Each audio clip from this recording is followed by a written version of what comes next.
एक समय की बात है। एक गांव में सफेद साड़ी वाली चुड़ैल का आतंक था। चुड़ैल रात भर गांव में घूमती और गांव का जो भी आदमी उसे दिखाई देता उसे वो घायल कर देती। अरे कोई तो बचाओ, मर गया रे। एक रात हरिया अपने खेत से अपने घर लौट रहा था कि तभी अचानक उसके सामने चुड़ैल आ जाती है। अरे बाप रे, ये चुड़ैल कहाँ से आ गई? आज तो मैं गया काम से।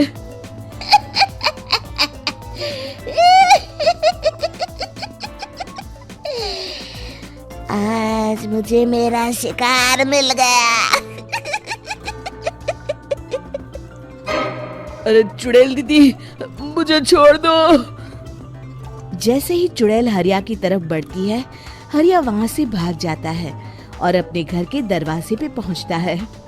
अरे भगवान, जल्दी से दरवाजा खोलो, मेरे पीछे चुड़ैल पड़ी है। हरिया की पत्नी जल्दी से दरवाजा खोल देती है। अरे आप इतना हाफ क्यों रहे हैं? अरे मेरे पीछे चुड़ैल पड़ी है, आज तो मैं बाल बाल बच गया। जल्दी से सभी दरवाजे और सभी खिड़कियों को बंद करके बत्ती बुझा दो। तभी चुड़ैल हरिया के घर के पास पहुंच जाती है। अरे वो आदमी कहाँ गायब हो गया? मैं भी देखती हूँ आखिर कब तक बचेगा।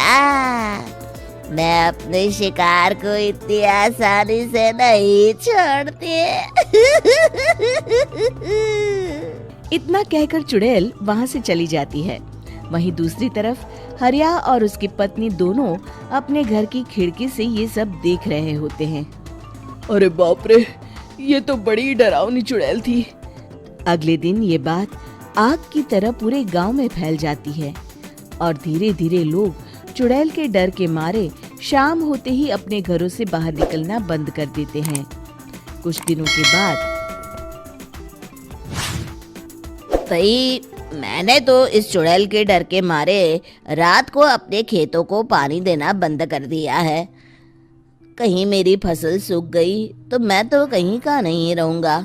साहूकार का कर्जा कैसे चुकाऊंगा? अरे भाई, पूरे गांव वालों का यही हाल है। पता नहीं ये चुड़ैल हमारे गांव में कहां से आ गई। फिर एक दिन गांव के पास वाली नदी के किनारे एक बहुत बड़े तांत्रिक के आने की बात कुछ गांव वालों को पता चलती है। वो लोग जाके ये बात गांव के मुखिया को बताते हैं। मुखिया जी, नदी के किनारे एक बहुत ही पहुंचे हुए तांत्रिक बाबा आए हैं। हमें उनसे मदद मांगनी चाहिए। मैंने सुना है वो बड़े बड़े भूतों और चुड़ैलों को अपने वश में कर लेते हैं। मुखिया जी सभी गांव वालों को लेकर उस तांत्रिक के पास पहुंच जाते हैं। ओम फट स्वाहा, ओम फट स्वाहा। तभी तांत्रिक अपनी बंद आंखों को खोलकर कहता है, क्या बात है? तुम सब लोग यहाँ क्यों आए हो? मुखिया जी उस तांत्रिक को सारी बात बता देते हैं। अच्छा, तो ये बात है। और तांत्रिक अपनी आंखों को बंद कर लेता है।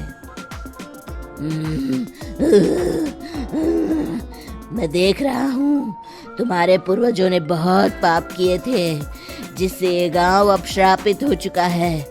उसी के फल स्वरूप तुम्हारे गांव में चुड़ैल आई है। ये चुड़ैल बहुत खतरनाक है, ये किसी को नहीं छोड़ेगी। हे भगवान, मर गए रे, अब क्या होगा?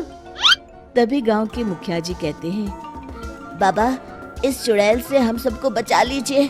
कोई तो उपाय होगा। इसका सिर्फ एक ही उपाय है। सभी गांव वालों को बारी बारी हर दिन अपनी आधी फसल उस पहाड़ी के ऊपर बनी काली गुफा में छोड़ के आनी होगी। तभी उस चुड़ैल की भूख मिटेगी और श्राप का प्रभाव खत्म हो जाएगा और तुम सब जिंदा बच जाओगे। सभी गांव वाले उस तांत्रिक की बात को मान लेते हैं और वहां से चले जाते हैं। फिर अगले दिन से रोज उस गांव के लोग बारी बारी से अपनी आधी फसल उस काली गुफा के पास जाकर रखाते। कुछ दिनों बाद हरिया की बारी आती है। बाप रे, आज तो मेरी बारी है उस काली गुफा में जाने की। क्या करूं? वो तो बड़ी खतरनाक चुड़ैल है। मेरे तो हाथ पैर कांप रहे हैं। फिर हरिया डरते डरते अनाज की बोरियां अपनी बैलगाड़ी में लाद देता है। तभी हरिया की पत्नी उससे कहती है, देखो जी, संभल के जाना और किसी भी हालत में शाम होने से पहले वापस आ जाना। उस चुड़ैल का कोई भरोसा नहीं है जी। हरिया बैलगाड़ी में बैठते हुए कहता है, भगवान, मैं क्या वापस आऊंगा? लगता है अब तो मेरी खबर ही आएगी। इतना कहकर हरिया वहां से चला जाता है। रास्ते में जंगल से गुजरते हुए हरिया की बैलगाड़ी का एक चक्का बड़े गड्ढे में फंस जाता है।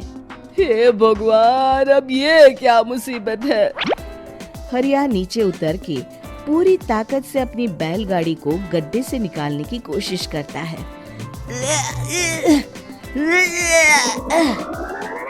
बहुत देर मेहनत करने के बाद हरिया की बैलगाड़ी उस गड्ढे से बाहर निकल जाती है। हे भगवान, अब तो शाम होने वाली है। आज तो मैं गया काम से। जैसे तैसे हरिया काली गुफा में पहुंच जाता है। अरे मर गया रे, यहाँ तो चारों तरफ डरावना माहौल है। मैंने यहाँ आने में बहुत देर कर दी, कहीं चुड़ैल नाराज ना हो जाए। हरिया अनाज की बोरियां वहां रख के जैसे ही जाने लगता है, तभी उसे किसी के आने की आवाज सुनाई देती है। हरिया एक कोने में छुपकर अंदर देखने लगता है। चुड़ैल वहां आती है और फिर अपने चेहरे से नकली चुड़ैल का मुखौटा निकाल देती है। हरिया ये देख के हक्का बक्का रह जाता है। तभी चुड़ैल कहती है, भैया यहाँ आना। आज तो बहुत अनाज आया है, इसे मिलाकर अब हमारे पास ढेर सारा अनाज जमा हो गया है। कल ही हम इसे शहर में बेच आएंगे और माला माल हो जाएंगे। तभी अंदर से नदी के किनारे वाला तांत्रिक बाहर आता है। अरे, ये तो तांत्रिक बाबा है। हाँ, अब तो हम दोनों की जिंदगी मजे में कटेगी।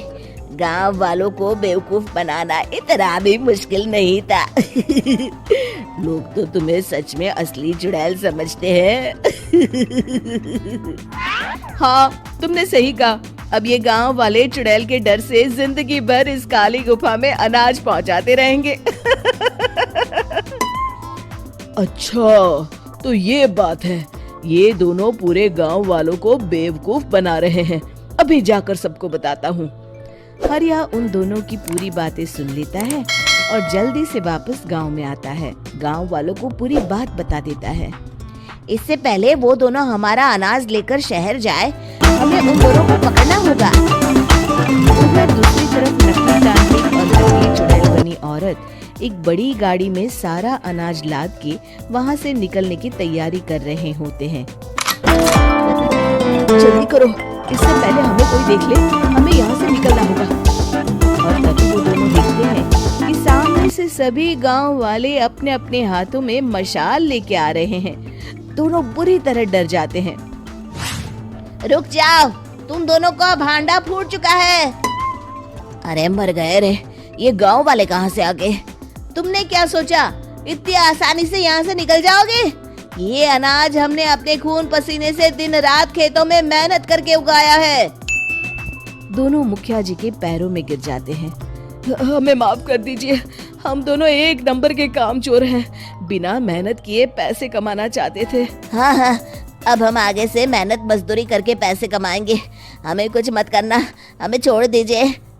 इतना कह के दोनों गांव छोड़ के भाग जाते हैं और सभी गांव वाले फिर से खुशी खुशी रहने लगते हैं।